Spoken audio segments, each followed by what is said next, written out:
The Nucleus Smart App's Sound Check feature helps parents and carers to make sure that the microphones and microphone covers on a Cochlear Kanso 2 sound processor are functioning properly. It provides a way to listen to the signal being delivered to the recipient by the sound processor.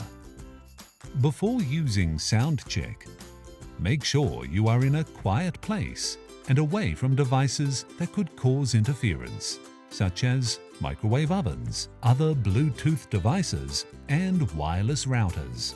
To use Sound Check, open the Nucleus Smart App and tap the processor status icon in the top right-hand corner of the screen to open the status screen.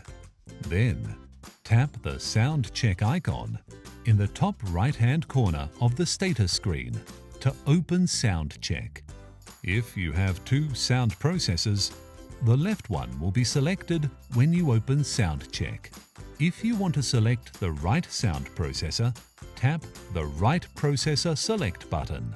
Then, when you have selected the sound processor you want to test, tap the Start Recording button to begin recording sound from your sound processor microphones. There are in-app recording instructions and sound assessment tips to help you obtain a good quality recording. The recipient will hear an ascending tone sequence at the start of recording, and while recording, the sound processor light will display steady blue. The maximum recording time is 30 seconds, and the elapsed recording time will appear on screen. Tap the Stop button to finish recording. The recipient will hear the sound processor beep at the end of the recording.